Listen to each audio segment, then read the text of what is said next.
8 centuries ago, on September 30th, 1207, in the town of Vakhsh, in what is today southwestern Tajikistan, a son was born to Muhammad Bahahuddin Falat and his wife Muminya Hatun.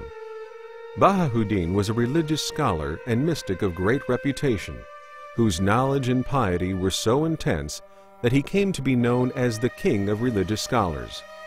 Little did this couple know, however, that their baby boy, whom they named Muhammad, in honor of the last prophet and messenger of the one God, would one day grow to be a man whose reputation would surpass that of his esteemed father. Little did they know that their son's ecstatic and uncompromising religious devotion would one day be so powerful that his spiritual poetry would continue to refresh and reanimate souls all around the world for centuries after his death. This great and humble man is known to the ages as Mevlana Jalaluddin Rumi.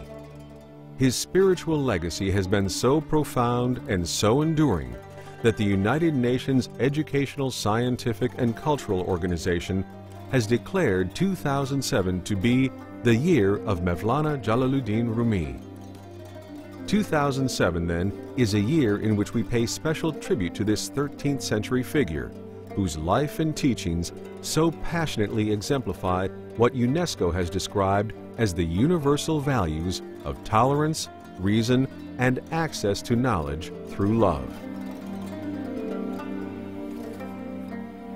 Who exactly was this man, who is often referred to simply as Mevlana, our master, or Rumi, meaning the one who lived most of his life in Anatolia? First and foremost, Mevlana Jalaluddin Rumi was a Muslim. His life was radically defined by his commitment both to study and observe God's law for humanity as revealed in the Quran and the example of the Prophet Muhammad. In fact, it would be no exaggeration to say that Mevlana actually lived up to the honorific portion of his name. He was, by all accounts, Jalaluddin, an exemplar of the religion of Islam.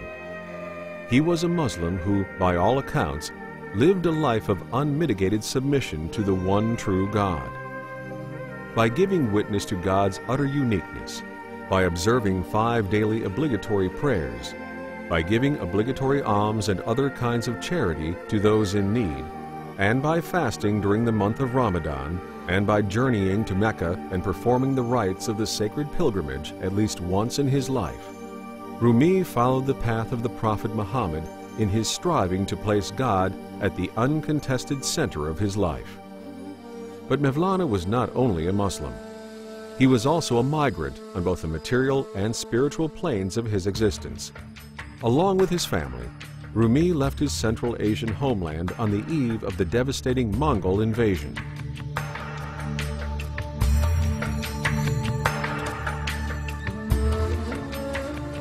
His personal experience leaving home and traveling for years before eventually reaching his adopted Anatolian home in Konya undoubtedly made its mark on his spirituality. As a migrant who wandered for many years without a permanent home, Mevlana had an acute sense of the suffering of people whose experience of being displaced or bereft of resources were much more severe than his own. At the same time, it is evident from his poetry that Mevlana understood both the pain and the growth that results from being on a journey to find where one needs to be. It is no coincidence that themes and images of loss, return, and loss once again abound in Rumi's poetry, where he plumbs the depth of his own relationship with the God who is both enthroned high above the heavens in inapproachable light, and yet at the same time is closer to the human being as his or her jugular vein.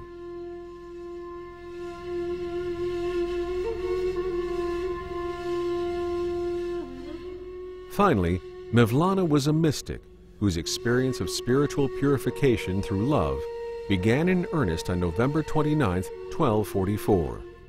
It was on this day when Rumi met the wandering dervish and master of the interior life known as Shamsi Tabrizi. In and through his relationship with Shams, Rumi came to understand the spiritual significance of his own experience as an actual migrant.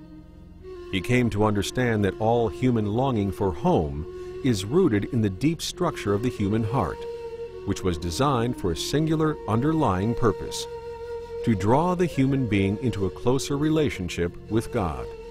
In this respect, the practice Rumi learned from Shams, the practice of contemplative turning on the axis of the left leg, and thus of the heart, reveals itself as a metaphor for the blessed state in which every fiber of an individual's being revolves around the central axis of the merciful and compassionate Creator and Sustainer of all things. In and through his relationship with Shams, Rumi also came to see that if the most basic purpose of the heart is to put a person in relationship with the divine, then all other relationships within the created order, especially relationships with one's fellow human beings, are mystical gateways into closer relationship with the Creator. Though he never forgot that his mystic master was merely and thoroughly human, this is how Rumi was drawn into a deeper and deeper intimacy with God through his profound love for Shams. At the opening of his great epic poem, the Masnavi, Mevlana invites his listeners to explore the secret of human existence by hearkening to the message hidden in the plaintive tones of the ney, or reed flute. Listen to the reed flute, says Rumi, as it tells the story, as it complains about its experiences of separation. Ever since they cut me from the reed bed, men and women lament when they hear the song of my sorrow. The bosom I seek is one ripped to shreds from the experience of separation, so that I might adequately describe the pain of longing. Whoever is far from her roots wants to go back to the day when she was still connected. I have sung my song of sorrow in every type of gathering, joining both the distressed in spirit and those at peace.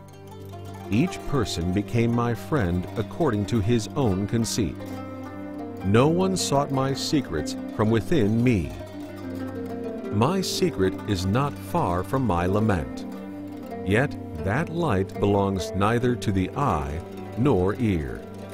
The body is not concealed from the soul, and neither is the soul from the body, yet no one ever seems to see the soul.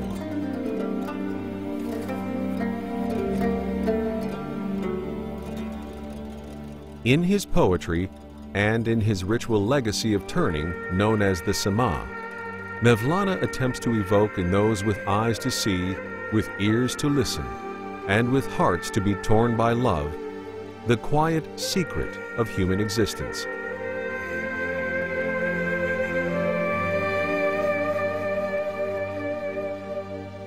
It is a secret that is perhaps even more easily lost in the noise of modern secular materialism and individualism than it was in the days of Mevlana himself.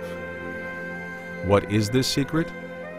One can never say for sure or adequately express it in words.